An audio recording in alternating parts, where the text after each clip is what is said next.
Hey everybody, it's Bridget Lynn Dolgoff, Conscious of Economics and Urban Farm Project. Anyway, I haven't really done any videos for a bit. I've been trying to learn how to do all the meta, like labels and links for my websites. I'm becoming the queen of WordPress. Yay! So, I wanted to actually do a video about transporting as a spiritual term, or evaporating. So transporting indicates that you're moving from one place to another.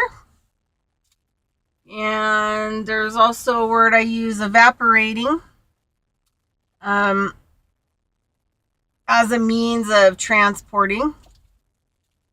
I know there's another word in there, but I can't really think of it.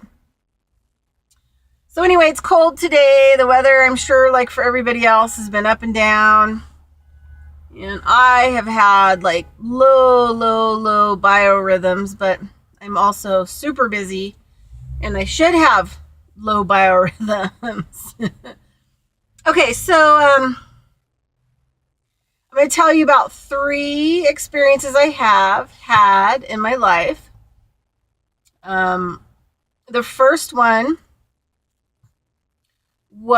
ended up being the 3rd native sweat lodge that I ever did. And I did it with a group of women. It was a Lakota women's sweat. It was held during the full moon, kind of up Mount Rose a little bit. There was a property up there where they had off the side a women's lodge and sacred area. So it was like the 3rd native sweat I went to.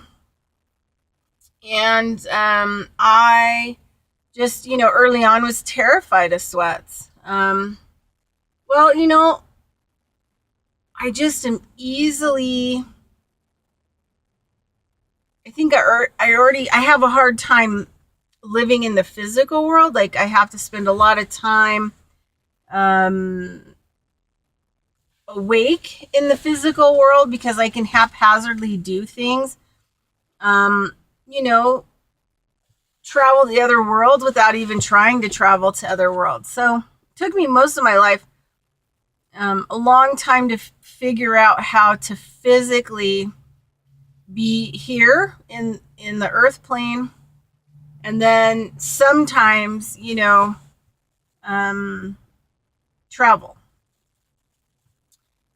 So anything that kind of pushes my buttons or gets me ungrounded, which can happen easily, like a sweat lodge where you have severe heat, sometimes smoke from herbal medicines that are going on to the grandfathers that are hot stones, and water that's going on to them, which can increase the temperature because it increases the humidity.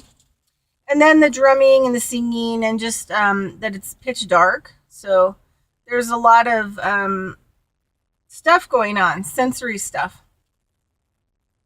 So the first sweat I was ever in was led by a medicine man, and I actually had to get out because I felt a buffalo leg, like right in front of me. And he was a powerful medicine guy. So that just totally freaked me out. I wasn't prepared for any of that. But because I have tendencies towards that kind of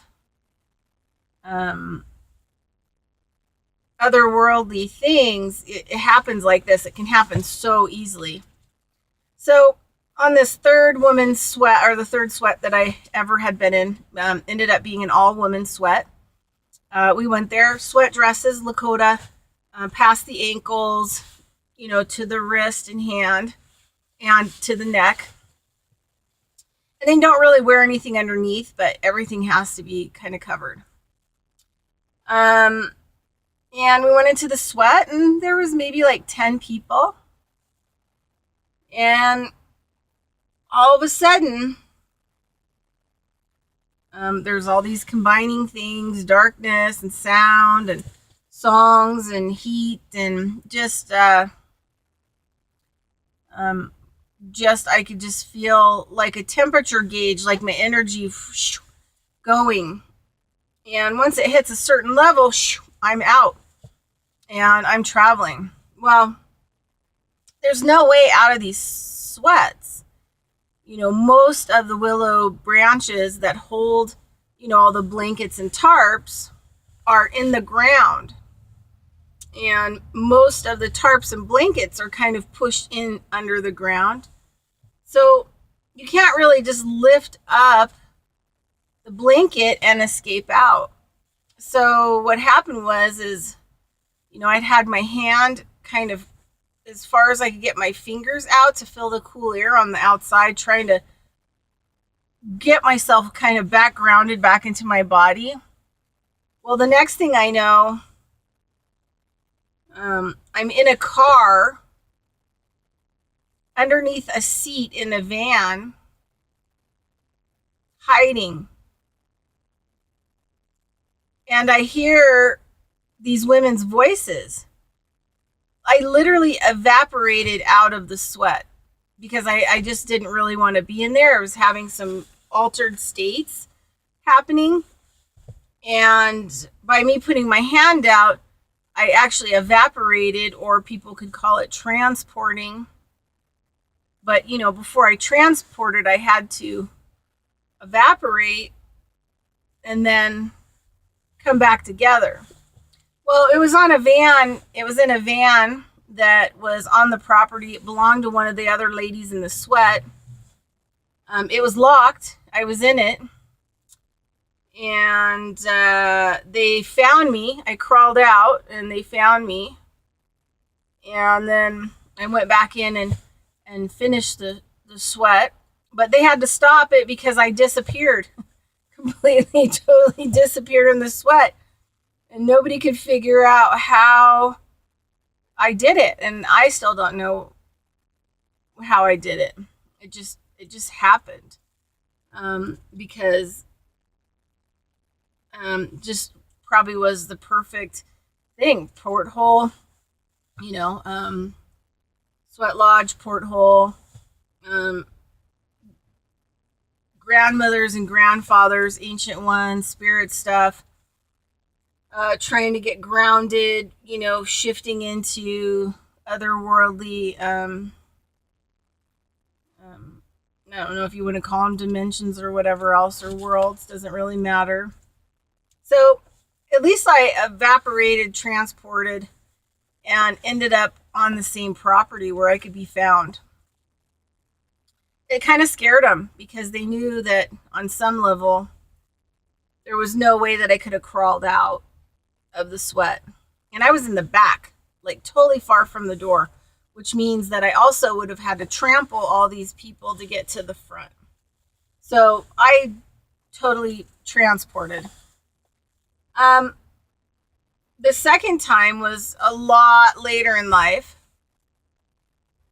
And this was maybe like 6 or 7 years ago. And I was visiting my sister in Fresno, California, and kind of helped her out with her first child for about 10 days. And so I was leaving early in the morning to come back to Reno. It was like 5 o'clock in the morning. And there was a Starbucks that was close. So I went to the Starbucks to get a big coffee so that I could just get on the freeway and hit the freeway and then come all the way back to Reno. So I got the cup of coffee. I came out onto the main area, was waiting for the light. And it should have been like a couple really quick turns and I would have been on the freeway. But nope, the light turned green, and as I passed through the light, I transported to the other side of Fresno, and I had no idea where in the hell I was at. It was 5 o'clock in the morning. It was like impossible to find anyone that was up to tell me where I was at. didn't even know where I was at.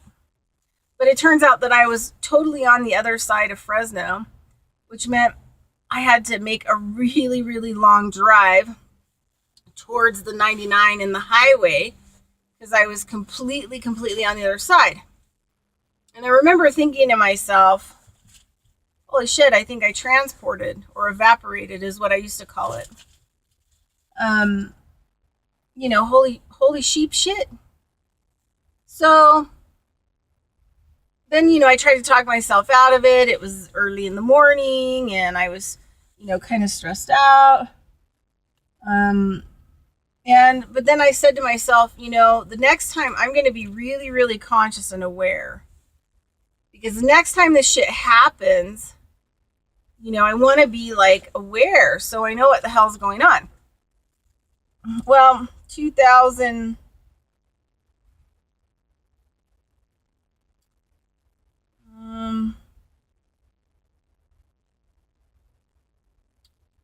2008,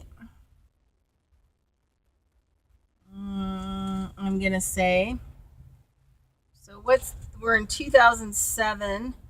So maybe it was longer than, so the Fresno incident would have happened 2 years before this one. So that the Fresno one would have happened in 2006. 2008, 2007, because they were back to back, 2006, 2007. So 2007, I'm in Taos, New Mexico. I'm on my way to Austin, Texas, because I got a job as a personal chef for a family who had a lot of health issues. So I got like room, board, and everything. And then once a month, I would drive up to Dallas and I would go to college school for a program that I was doing. And then I would come back after the week and then and be in Austin. So I was on my way to go to Texas. And it was during that period where there was like tons of ice storms and tons of snow, and those areas hadn't seen snow in like, I don't know, 12 years or something like that. Well, I ended up getting stuck in outside of Taos at a place called Ojo Caliente. And back then it was still pretty rustic. Now it's a big kind of resorty thing, but it's still beautiful. And there's nothing like it in North America. It has, a homeopathic arsenic. It's at 0.06. Mineral pools. They have an iron pool. They have a natural soda pool. They used to have drinkable lithium too. That was there. But it's rare. It's a rare place. A very, very, healing place. The native people, it was a very important place for them. Big time. So, and I've had some amazing healing experiences as I've traveled through. Whenever I have money, I go stay at Ojo Caliente, and I always have. There's one of the largest vortex in North America, and it's two sister vortexes. One is in Siberia, Russia, and then the other one's in Indonesia. And there's 3 of them, and they operate together. The one at the Ojo Caliente is unconditional love. So you get there and just everything about you just really changes and you soften. And then with this, natural healing hot springs of all different kinds of water, it's a power place. It's an awesome, let's just say power place, native power place, residual beautiful energy. Anyway, so I end up having to go to Ojo Caliente, and I ended up having to stay there 7 days. No problem. I'm soaking every day for 7 days. On my way to go back to school in Texas. And I leave because the road's open, and I wanted to take 40 across, which meant I had to come out of Ojo Caliente, and I had to go south to Santa Fe and then catch the 40 to go across through Texas from there. So a half hour away from Santa Fe, I transported. And this time I was in a totally different state. I didn't even know where I was at. I went from being in the desert to beautiful forest mountains. And I felt like I was pointing in the opposite direction. Well, I was 8 hours away from where I was at in seconds. Boom, hit, bam. So I had to drive in the forest until I came to a town, and then I had to get out and find out where I was at. I was in Colorado. So I actually had to replot my whole trip. So I actually had to go through part of Oklahoma. So I had to remap the whole thing, and I had to go a whole different direction because I was 8 hours away, 8.5 hours away from the turnoff in Santa Fe to Highway 40. And I got really stressed out, like after I found out where I was at and I had to remap my trip. I had the shakes. I had to pull over. And I just told the spirit world after that, like, yeah, I'm not real big on this whole, evaporating, transporting thing. What would happen if I ended up in China? Like, how do you explain that? You can't speak, I don't speak Chinese. How am I going to, explain to these people that I'm from America?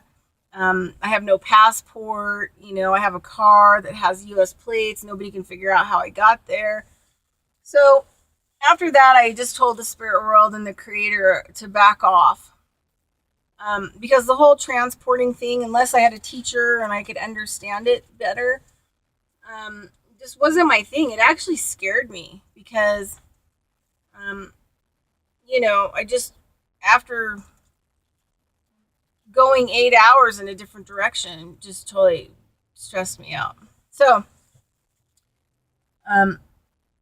in 2010, I met someone who had a transporting story on the same highway that I was on in New Mexico, headed towards Santa Fe. And he was on the road and he called his friends and he was like 2 hours away. He said, "Hey, I'm just letting you know I'm 2 hours away. Be there in 2 hours. See you then. Have a great day."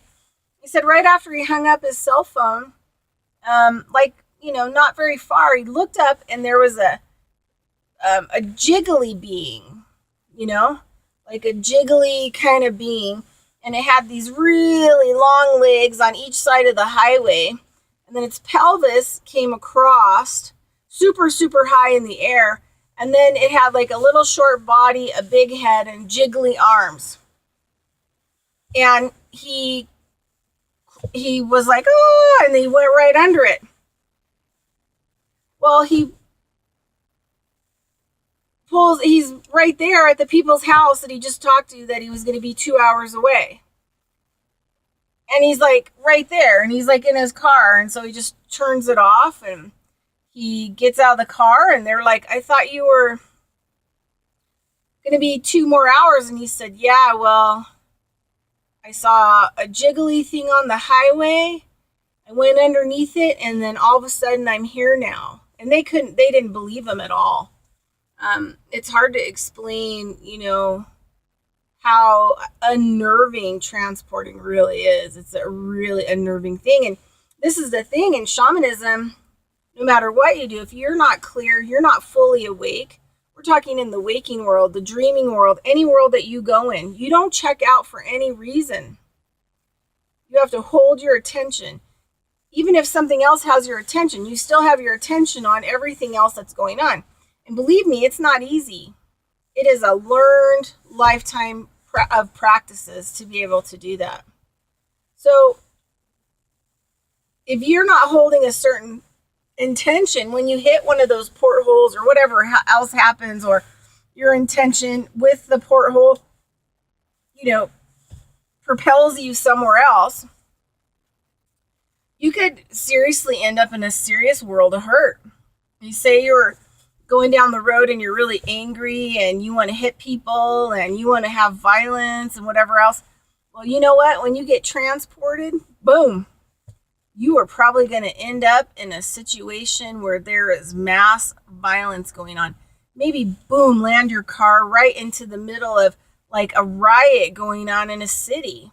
So, however,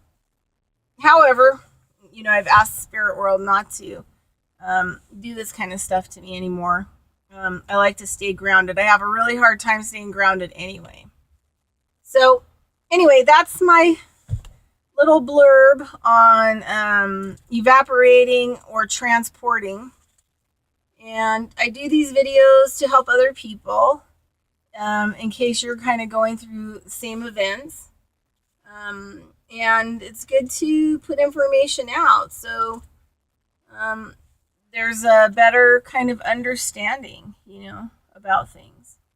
So anyway, sorry, I'm pretty tired today, but I've been wanting to talk about that for a while. And so I'm only an expert of my own experiences. And so all I can do is teach by example. But anyway, this is Bridget Lynn Dolgoff. Have a great day. Consciousness of Economics and Urban Farm Project. Big kisses. Bye.